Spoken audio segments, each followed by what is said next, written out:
अनुच्छेद 52, अनुच्छेद 52 में कहा गया कि राज्य का एक राष्ट्रपति होगा, भारत का एक राष्ट्रपति होगा।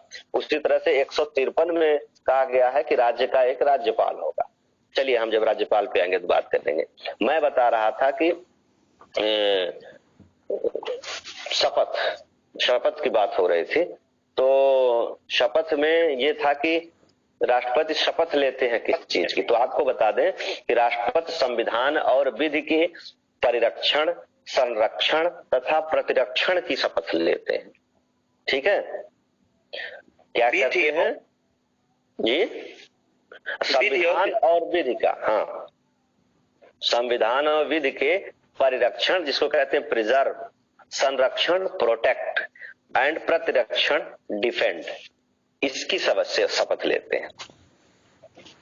मूल बात आते हैं, जो प्रश्न पूछता है ऐसे ही पूरा नमूना नहीं पूछता। जैसे बोलते हैं कि जैसे शपथ जब उनको दिलाई जाती है तो उसका प्रारूप तो बना ही रहता है, तो उस प्रारूप की बात नहीं कर रहे हैं कि पूरी तरह से मैं फला जो है ईश्वर की शपथ लेता हूं कि मैं विधि द्वारा स्थापित क्रिया का पालन करूंगा, इस तरह से ना। तो उसमें ये कहते हैं मैं फला व्यक्ति ईश्वर से शपथ लेता हूं कि मैं श्रद्धा पूर्वक भारत के राष्ट्रपति के पद का कार्य पालन करूंगा और अपनी पूरी योग्यता से संविधान और विधि का परिरक्षण, संरक्षण और प्रतिरक्षण करूंगा और मैं भारत की जनता की सेवा और कल्याण में निरत रहूंगा। ये बात वो इस तरह से शपथ लेते हैं। पूरी शपथ का मैंने नमूना बताया। लेकिन जब प्रश्न आपको आता है तो ऐसे कई चीज आप आगे जाएंगे तो मैं बताऊंगा कि न्यायाधीश किस चीज की शपथ लेते हैं, सांसद किस चीज की शपथ लेते हैं और मंत्री किस चीज की शपथ लेते हैं। तो अभी मैं सिर्फ राष्ट्रपति की बात कर रहा हूं, तो राष्ट्रपति की बात आप रखिएगा, जब वहां आएगा तो मैं उसकी बात करूंगा। प्रश्न आपको आता है चारों दे देता है, ये परिरक्षण प्रतिरक्षण की बात करता है, वो जो है पद गोपनीयता की शपथ लेते हैं। तो इस तरह से मिलाने को देता कौन किस तरह की शपथ लेता। तो अभी के लिए राष्ट्रपति संविधान एवं विधि के परिरक्षण, संरक्षण और प्रतिरक्षण की शपथ लेते हैं। ठीक है, अब आता है कि इनको भत्ते और उपलब्धियां मिलती है। अनुच्छेद 59 में कहा गया है कि इनको कुछ भत्ते मिलते हैं। तो वो भत्ते क्या मिलते हैं, कितने हैं, बस ऐसे सीधे पूछ देता कि कितना रुपया मिलता है इनको।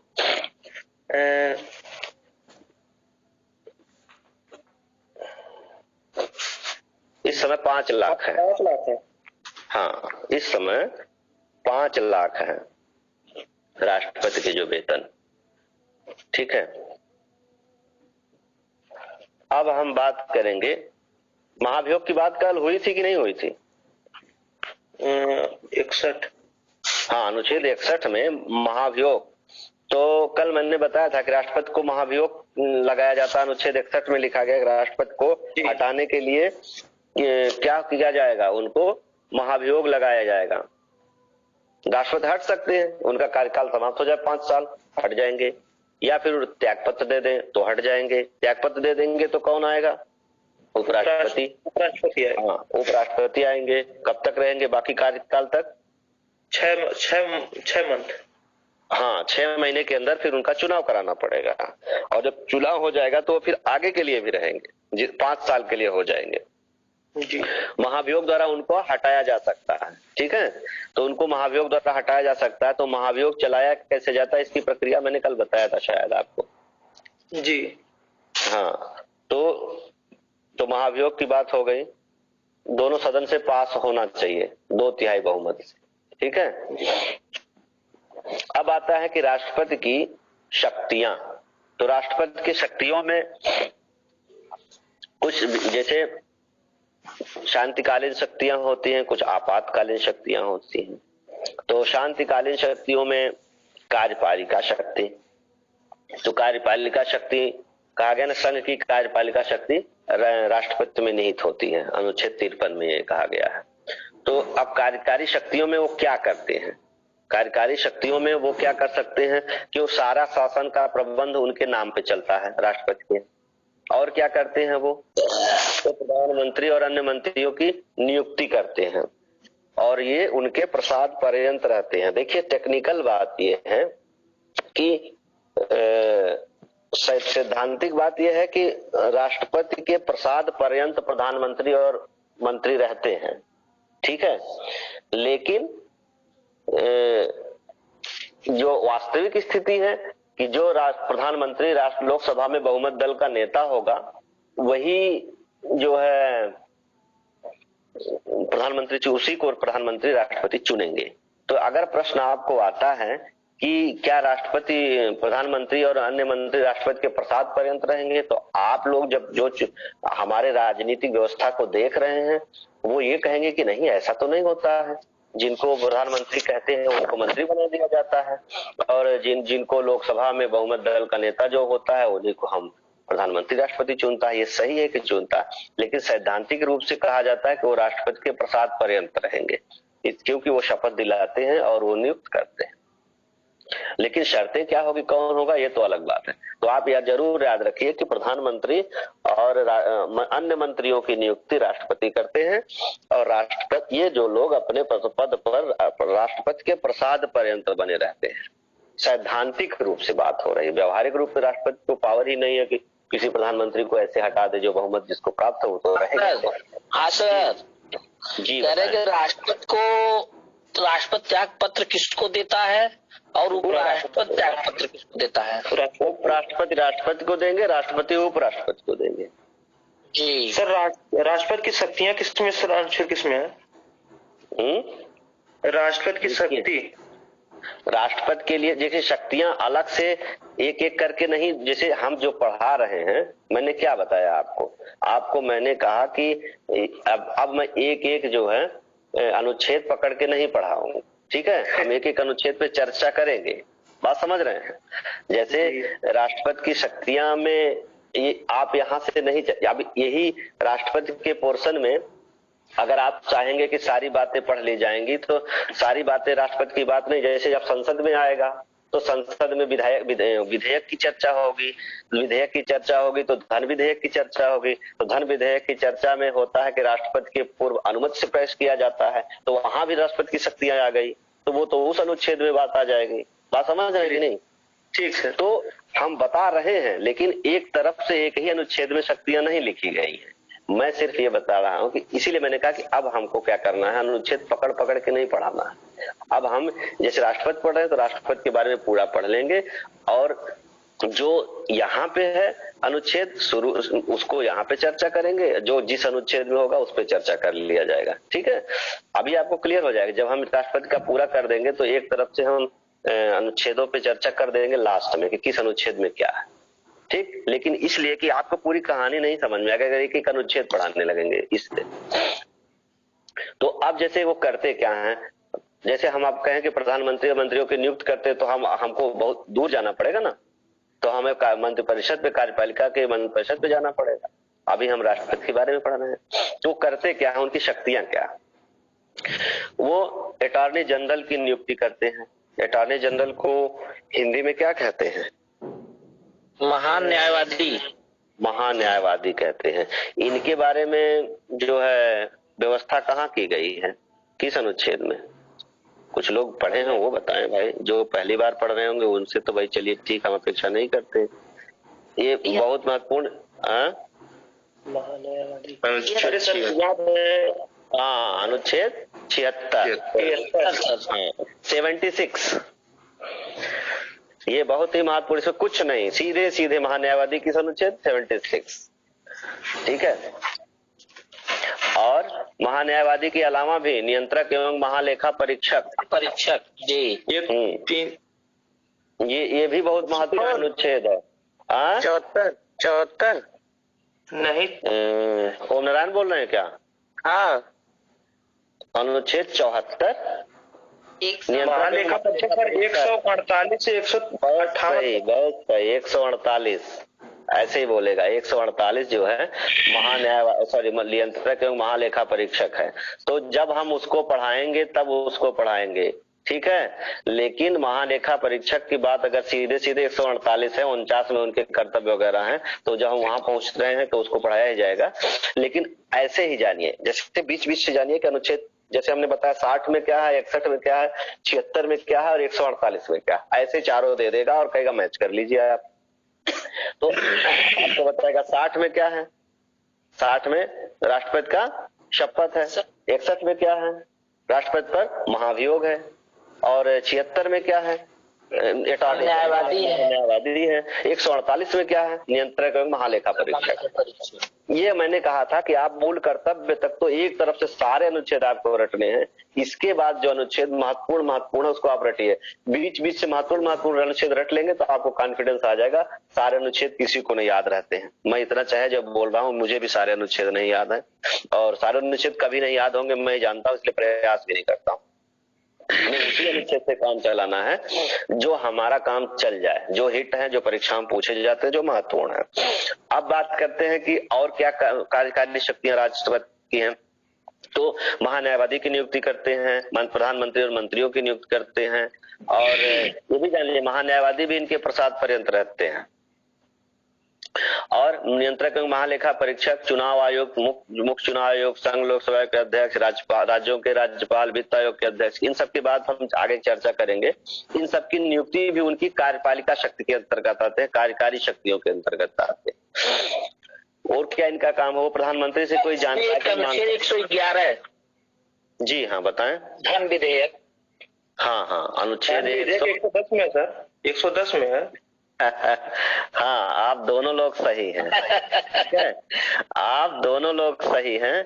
110 में लेकिन धन विधेयक जो है 110 में है। 111 में क्या है, इसके बारे में क्या, 109 में क्या है? अभी बात सुनना चाहेंगे।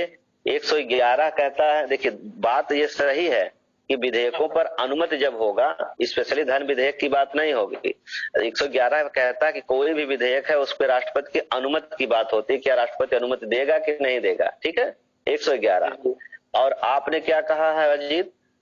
110 धन विधेयक 110 और 109 वित्त विधेयक। धन विधेयक चलिए आप लोग एडवांस बढ़ रहे हैं तो अभी बोल दे रहा हूं, वैसे मैं वहां आता तभी बात होती।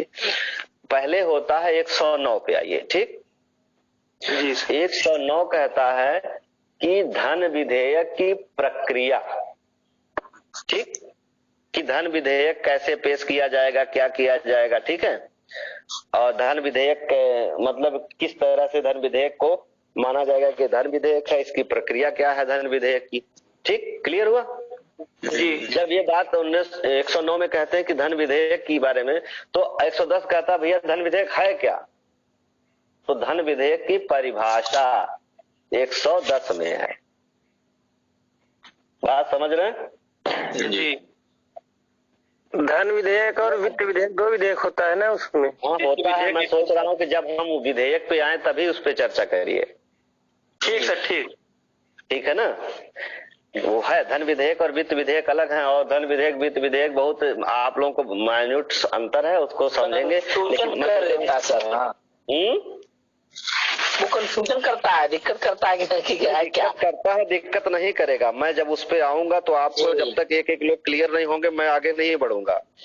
लेकिन मैं सोच रहा हूँ कि इतने समझिए आज के लिए कि धन विधेयक की प्रक्रिया 109 में, और धन विधेयक की परिभाषा 110 में, और 111 कहता है कि सारे विधेयकों पे अनुमति राष्ट्रपति देगा, इसके बारे में है कैसे अनुमति देगा, फिर वापस लेगा, पुनर्विचार के लिए, ये सब बातें जो है 111 में किया गया। और 112 में कहा गया बजट। ठीक, हाँ ठीक, हम यहीं पे वापस आते हैं। वापस हमें आना है कि वो अनुसूचित जात, अनुसूचित जनजाति, पिछड़े वर्ग के आयोग की नियुक्ति करेंगे, अंतरराज्यीय परिषदों के लिए नियुक्ति करेंगे, उनके अध्यक्ष और सहयोग सदस्यों की, और स्वयं नियुक्त प्रशासकों के शासित राज्यों का प्रशासन सीधे संभाल सकते हैं। अनुसूचित क्षेत्र, किसी क्षेत्र को घोषित करना, किसी को अनुसूचित जनजाति क्षेत्र घोषित करना है, ये सब काम जो है राष्ट्रपति के कार्यकारी शक्तियों में आते हैं। ठीक है, मतलब कार्यपालिका शक्ति जो सीधे एक्शन करवाते हैं अपना काम करने के लिए। तो ये होता है कार्यकारी शक्तियां राष्ट्रपति की। और जब विधायी शक्तियों की बात आती है, विधायी शक्तियों से क्या मतलब है?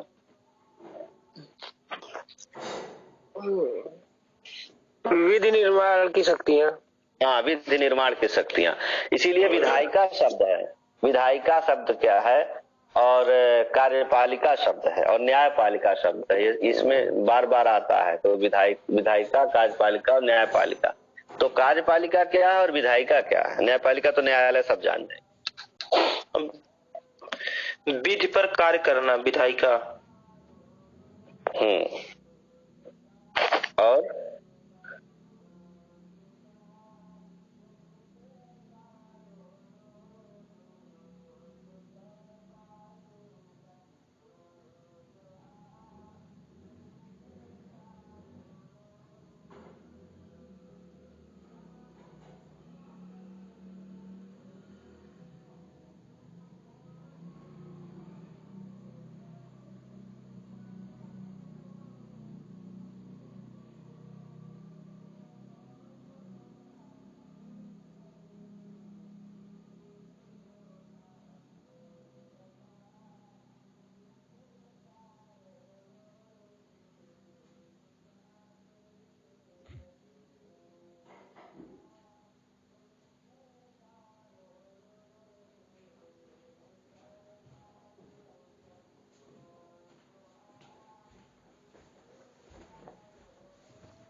तो विधायिका बता दिए है, मतलब विधि निर्माण के लिए कार्यपालिका जो विधायिका जो नियम बनाती है, इन नियमों का पालन या लागू कराने के लिए जो एक संगठित सरकार बनती है उसको कार्यपालिका बोलते हैं। इसमें राष्ट्रपति और मंत्रिपरिषद के साथ प्रधानमंत्री या राज्यों में मुख्यमंत्री होते हैं।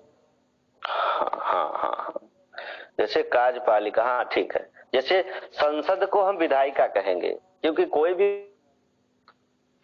है वो संसद बनाती है, ठीक है। राज्यों में विधायिका विधानमंडल है, विधानमंडल में पक्ष और विपक्ष के दोनों सदस्य रहेंगे। उसी तरह संसद में राज्यसभा लोकसभा के सदस्य रहेंगे और बिना राष्ट्रपति की अनुमति के जो है विधि नहीं बनता है। विधि दोनों कार्य है सर कि राष्ट्रपति जब हस्ताक्षर कर देता है जिस कानून पे वो कानून बन जाता है विधायिका पास करने के बाद। विधायिका का मतलब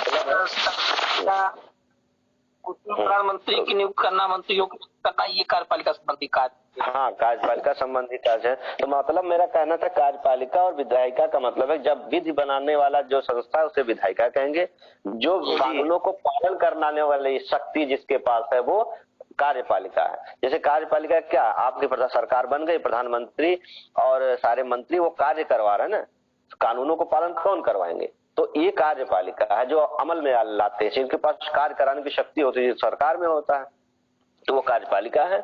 और जिसको कानून बनाने की शक्ति जैसे संसद है या राज्यों में विधानमंडल है तो उसको हम जो विधायिका कहते हैं, ठीक है। तो हम अब तो विधि बनाने की शक्तियां, जैसे राष्ट्रपति की विधि बनाने की संख्या, संसद की बैठक राष्ट्रपति बुलाते हैं और उनको स्थगित भी वही करते हैं। लोकसभा को विघटित कर सकते हैं। राज्यसभा को कौन विघटित करता? राष्ट्रपति। राज्यसभा स्थायी सदन है, राज्यसभा कभी विघटित नहीं होती है। विघटित नहीं होती है, राज्यसभा कभी विघटित नहीं होती। राज्यसभा स्थायी सदन है इसलिए राज्यसभा विघटित नहीं होती, ठीक है। वह संसद के संयुक्त सदन का अधिवेशन बुलाता है, संबोधित भी कर सकता है। सब विधायी शक्तियां हैं।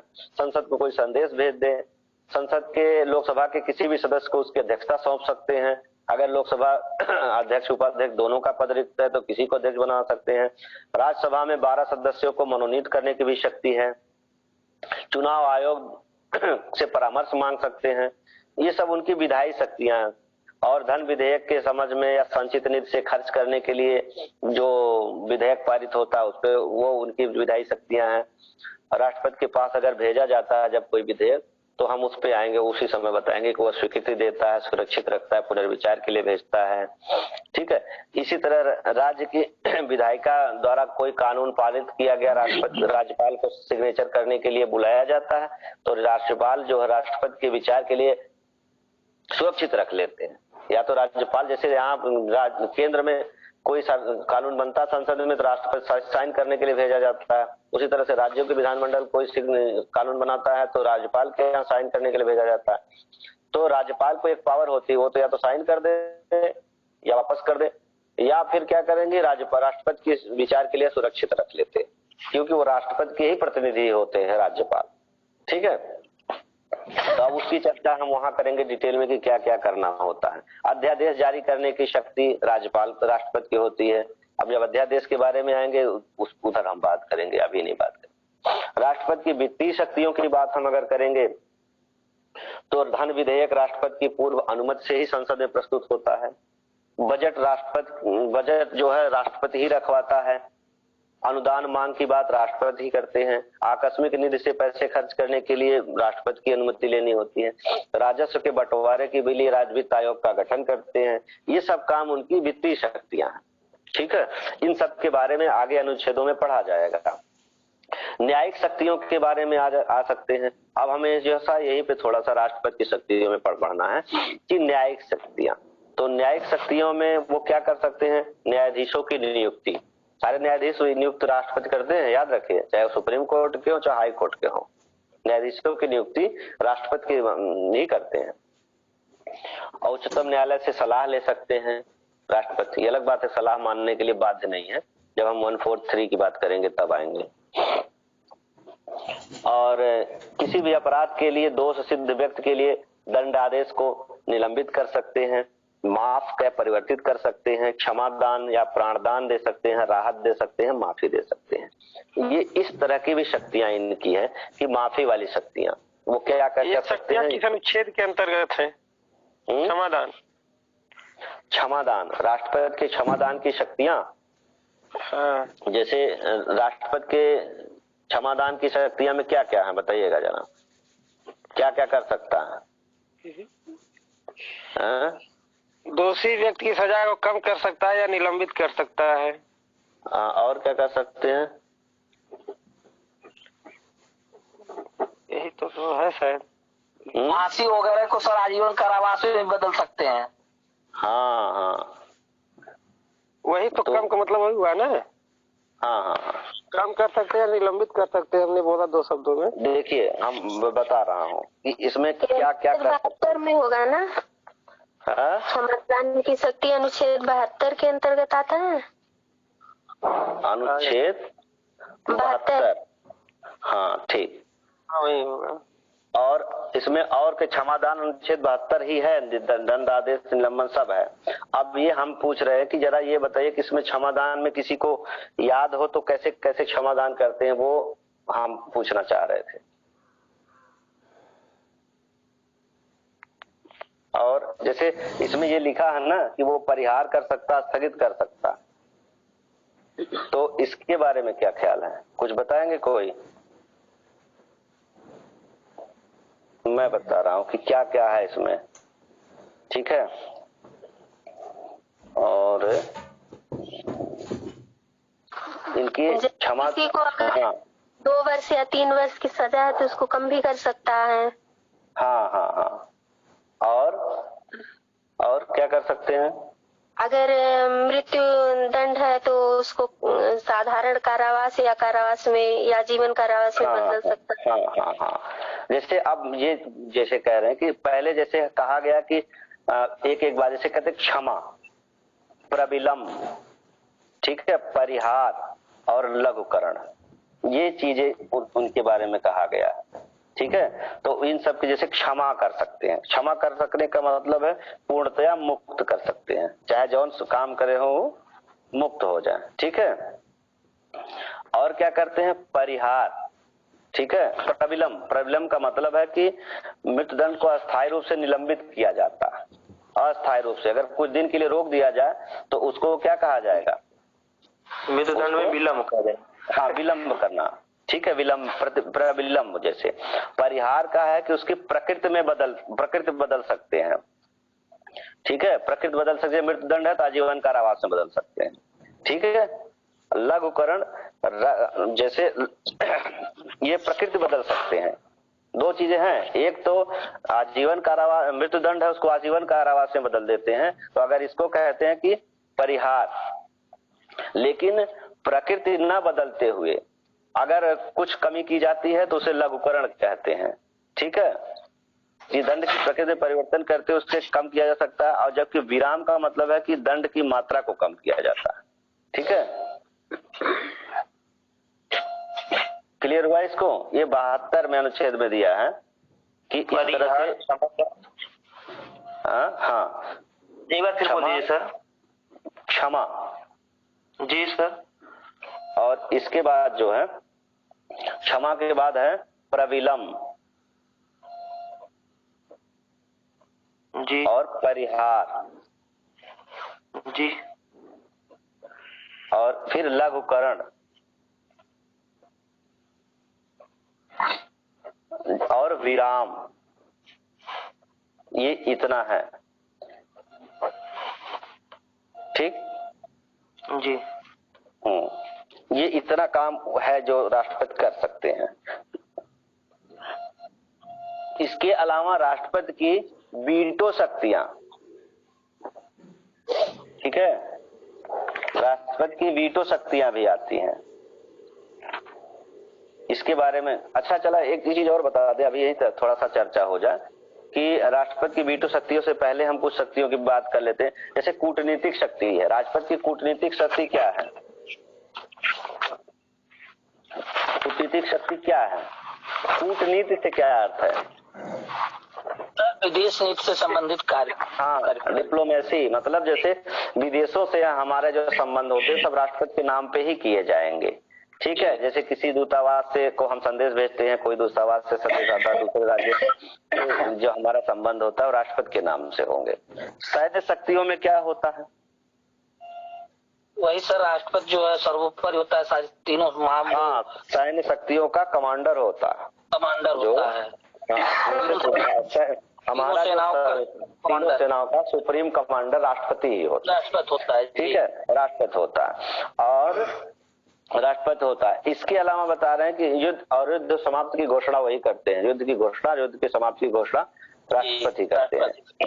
अच्छा, जरा आप लोग बताइए कि हमारे यहाँ तीनों सेनाओं के सर्वोच्च कमांडर यही होते हैं ना? राष्ट्रपति होते हैं और तीनों सेनाओं के अलग अलग कमांडर होते हैं, अलग अलग प्रमुख होते हैं। क्या कहा जाता है इनको? सर एडमिरल कहते हैं, नौसेना अध्यक्ष, एयर चीफ मार्शल, वायुसेना अध्यक्ष और जनरल अध्यक्ष। हाँ ठीक है। एक कोई नया पद भी सृजित हुआ है जल्दी, ये करंट का क्वेश्चन है। जल्दी जल्दी सृजित हुआ है, वो भी हुए हैं। बताइए। बिपिन रावत हुए हैं। हाँ, सीडीएस। इसका फुल फॉर्म क्या होगा? सीडीएस का फुल फॉर्म क्या होगा? ऑनलाइन बताइए। Chief of defence. बता रहे हैं। हाँ, स्टाफ। हाँ, staff, chief of defence staff है ना। ये सीडीएस का एक नया पद, तीनों सेनाओं का समन्वय स्थापित करने के लिए एक नया पद बनाया गया, चीफ ऑफ डिफेंस स्टाफ। तो सीधे सीधे पूछ देगा कि सीडीएस किसे, अभी हाल ही में एक नया पद सीडीएस का सृजन किया, इसको कौन किसे पूरा? Chief of defence. सर बहुमत वो फैसला हो जाएगा। वीटो पावर का मतलब है कि एक भी व्यक्ति असहमत होता है तो वो निर्णय नहीं लिया जा सकता, इसलिए उसको वीटो पावर मिली हुई है। तो संयुक्त राष्ट्र संघ के बात आपने छेड़ दिया, तो संयुक्त राष्ट्र संघ की सुरक्षा परिषद में पूरी बात है ऐसे ना कि सुरक्षा परिषद में कितने सदस्य होते हैं? जो महाशक्तियां नहीं, पांच महाशक्तियां टोटल 15 है सर। अस्थायी करके उसमें। हाँ, 5 स्थायी सदस्य हैं और 10 अस्थायी सदस्य हैं। तो भारत स्थायी सदस्य है क्या अस्थायी सदस्य है? अस्थायी है सर। अस्थायी सदस्य हैं। तो 5 स्थायी सदस्य कौन कौन है? ब्रिटेन है, चीन है, अमेरिका है, फ्रांस है, रूस है। ठीक है, ब्रिटेन, चीन, अमेरिका, फ्रांस, रूस, ये 5 जो हैं। हाँ, ये स्थायी सदस्य हैं उसके। और इसी से चाइना के पास वीटो पावर थी। देखिए बार बार जो अजहर मसूद वाले मसले को लटका देता था। ठीक है, तो भारत के पक्ष में जब कोई भी बात आती है तो जम्मू कश्मीर वाले अटका देता है जी। हाँ, किसी भी मामले को जब होता है जम्मू कश्मीर तो संयुक्त राष्ट्र संघ में बातें नहीं हो रही है क्योंकि भारत तैयार ही नहीं हुआ है। और नेहरू जी की थोड़ी सी गलती थी, खैर राजनीति नहीं होनी चाहिए, लेकिन नेहरू जी की थोड़ी सी गलती थी जिसको समझ नहीं पाए। और ये नहीं है कि जानबूझ के किया उन्होंने। उसमें सर बार बार बात आती है कि ये भारत का आंतरिक मामला है, भारत का आंतरिक मामला है। आंतरिक मामला है, लेकिन जो संयुक्त राष्ट्र संघ में जब युद्ध हो रहा था 48 से पाकिस्तान ने हमला किया था, तो यही पहुंच गए थे ना भारत की, तो पाकिस्तान थोड़ी ना गया था संयुक्त राष्ट्र। नेहरू जी गए थे वहां पे हस्तक्षेप के लिए मांग करने, ये चीज है। वहां पे भूल हो गई। चलिए हम वीटो की बात करते हैं। तो ये वीटो होता है कि राष्ट्रपति के पास भी वीटो पावर है कि वो कुछ वीटो का इस्तेमाल करके वो अपनी बात जैसे क्या कहते हैं मनवा सकते हैं। तो अब वीटो पावर राष्ट्रपति को क्या पावर के अंतर्गत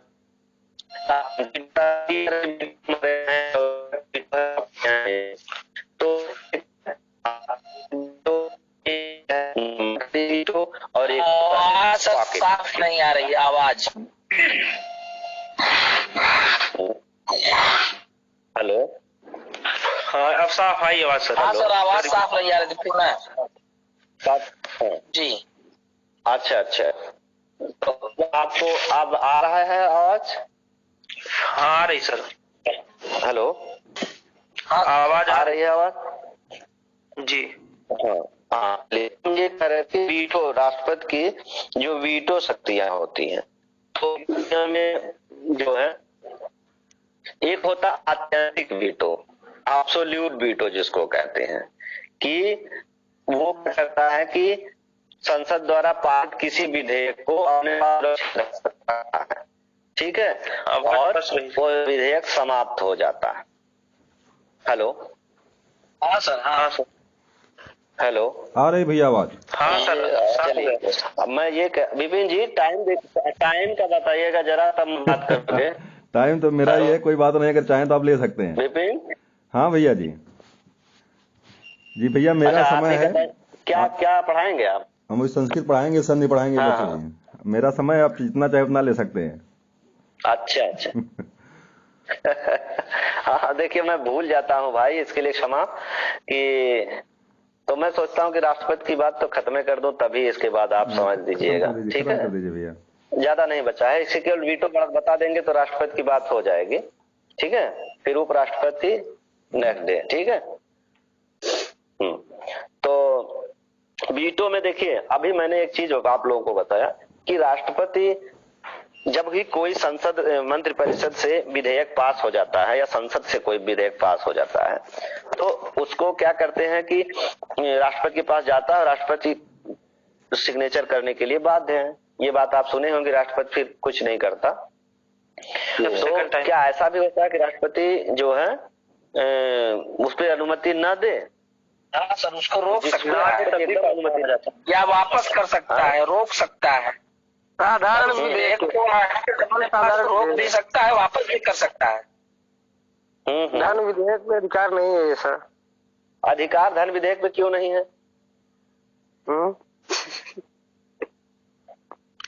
हाँ चलो मैं बताता हूँ।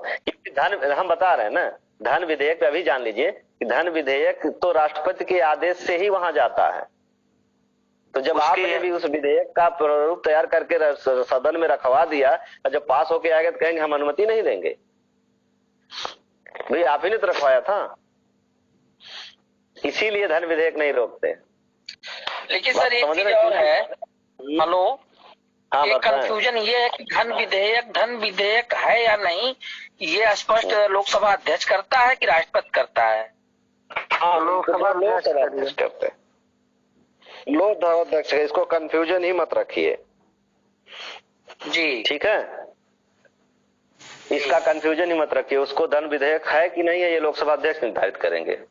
लोकसभा अध्यक्ष करेगा। ये हम बात करते हैं कि धन विधेयक को क्यों नहीं रोकते हैं, इसका कारण कि वही तो रखवाए थे, ठीक है? तो विधेयकों पे चर्चा हम करेंगे जब, ज्यादातर तक हम इसी वीटो पे चर्चा कर रहे हैं। तो अभी हम बता रहे हैं आप जो कह रहे हैं, तो जैसे आत्यंतिक वीटो या एब्सोल्यूट वीटो जो होता है, उसका ये कारण होता है कि वो संसद में पारित किसी विधेयक को अपने पास सुरक्षित रख सकता है, ठीक? यह विधेयक समाप्त हो जाता है, अधिनियम नहीं बन पाता, तो किस विधेयक को रख लेता है? इसका ये जानिए कि जैसे आप कह रहे हैं उसको एक बार लौटा देता है और दोबारा भेजे तो उसको पास करना पड़ता, यही ना जी? तो आप, हाँ, अब हमें जरा बताइएगा कि एक सरकारी विधेयक होता है, एक गैर सरकारी विधेयक होता है। सरकारी विधेयक किसे कहेंगे, गैर सरकारी विधेयक किसे कहेंगे,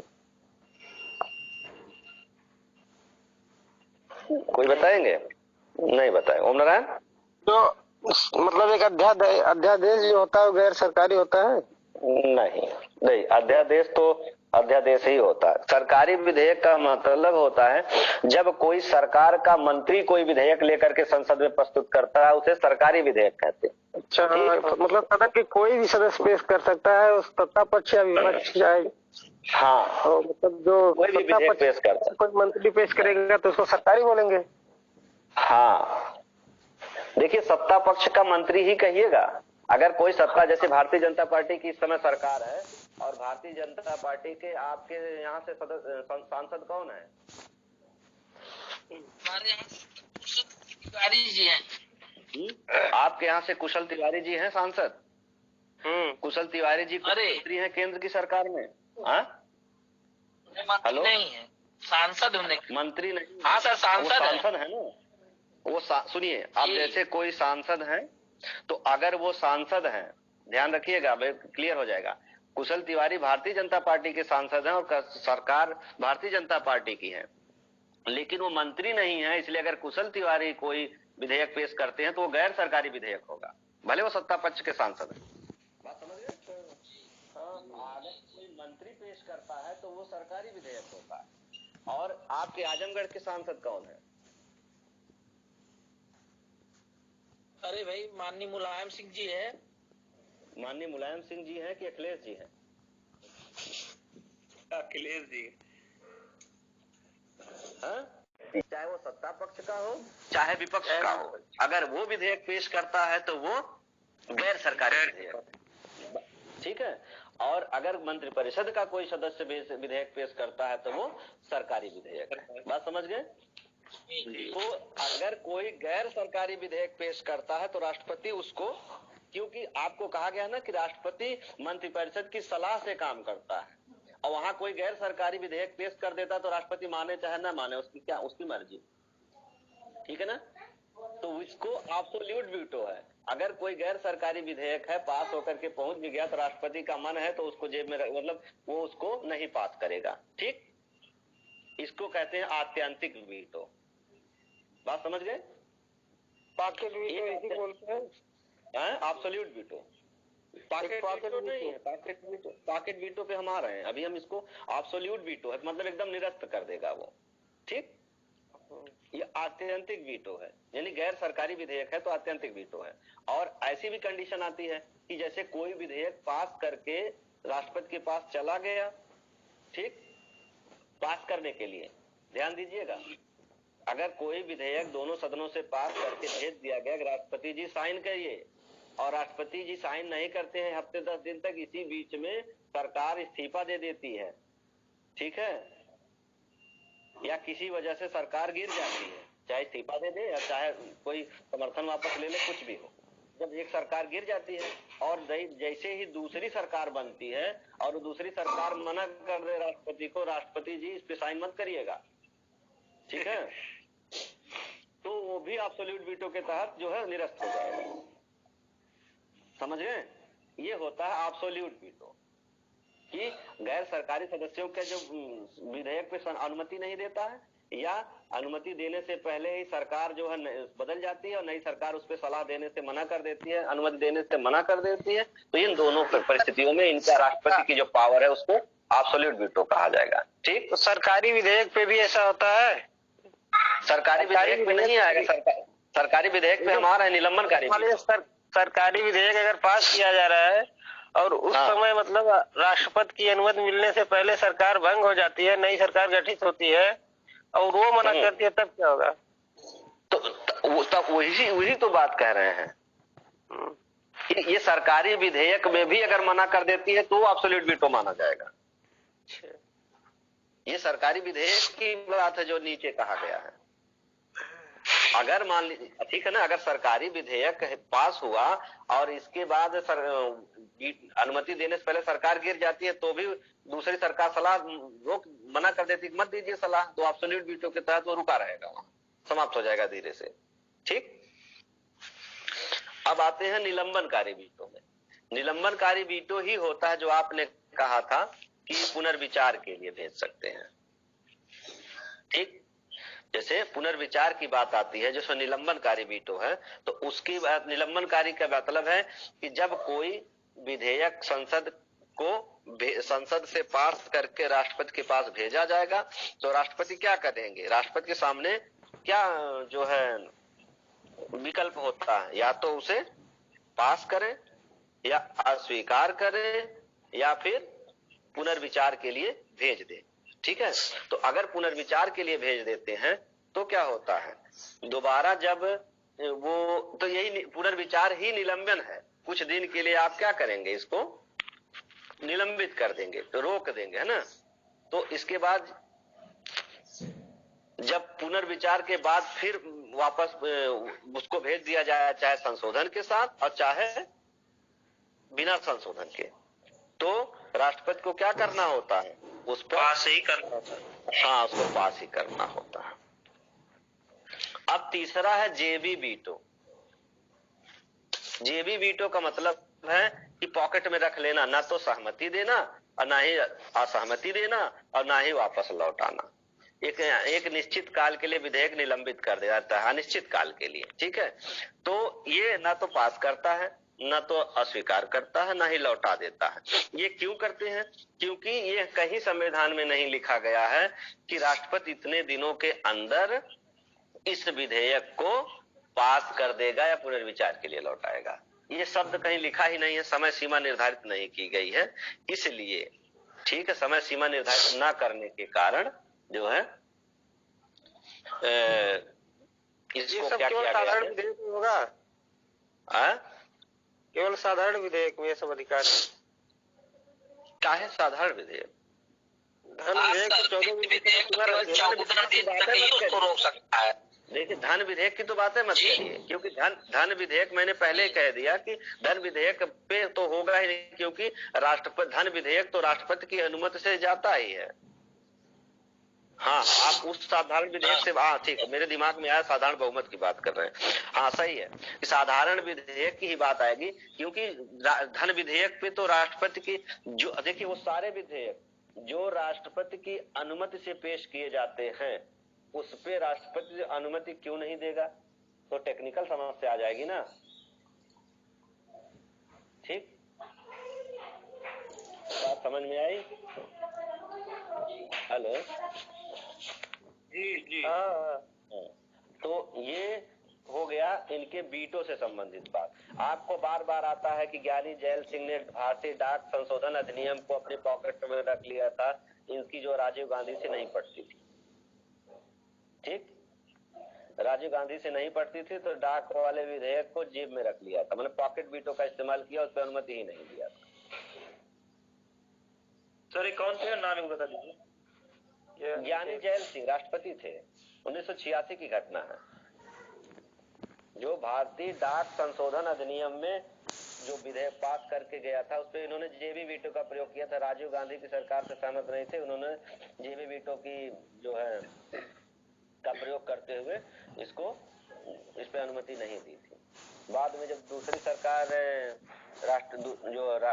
वेंकट रमन जब आए तो उसको पुनर्विचार के लिए सरकार को भेजा और सरकार ने रद्द कर दिया। क्या कह रहे हैं? राष्ट्रपति थे दोबारा। हाँ, ज्ञानी जैल सिंह रमन साहब राष्ट्रपति। जी सर, जो धन विधेयक होता है वो लोकसभा में ही पास होता है, राज्यसभा में नहीं रहता। राज्यसभा में भेजा जाता, अगर वो पास करे ना करे, पास मान लिया जाता 14 दिन में। जैसे संशोधन वो नहीं कर सकते हैं कुछ 14 दिन कि वो बहुत करेंगे, 14 दिन तक पास नहीं करेगा। 14 दिन के अंदर उनको पास करना होता है, अगर वो 14 दिन के अंदर पास नहीं करते हैं तो अपने आप पास माना जाता है। राज्यसभा को भी, राज्यसभा के लिए 14 दिन अवसर होता है। हाँ, 14 दिन में पास करना होता है।